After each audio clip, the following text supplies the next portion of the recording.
Pourquoi vous êtes toujours sur la ligne du Frexit? Plus que jamais. Plus que jamais. Plus que jamais. Ben parce que d'abord, le Brexit ne se passe mal que dans les médias. Ouais. C'est en France qu'on fait croire aux Français que le Brexit serait une catastrophe. Ah bon? Oui, parce qu'en fait, le problème, c'est un problème... C'est un complot? Non, c'est pas un complot.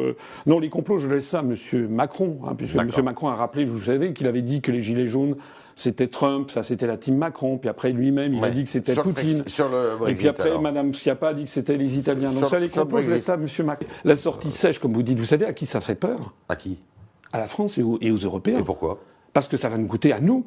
Parce que, ça va coûter plus à nous qu'aux Britanniques. Qu'est-ce que ça va coûter aux Britanniques, tiens?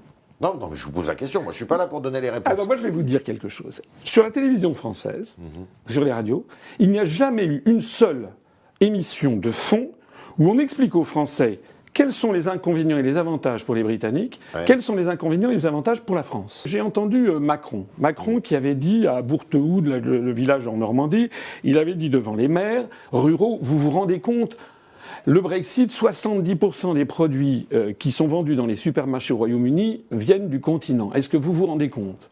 Alors les maires avaient été comme ça saisis.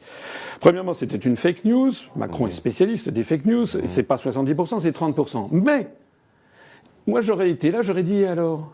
Est-ce que vous croyez que Jean-Claude Juncker va se priver de sa bouteille de whisky qu'il prend au petit déjeuner? Là, c'est méchant, ça. Mais c'est pourtant vrai. Oui. La crise des Gilets jaunes, on est en plein dedans. Tout le monde cherche la sortie du rond-point.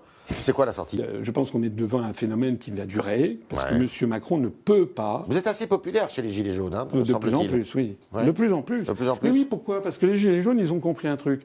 On vote à droite, on vote à gauche, on a toujours la même politique.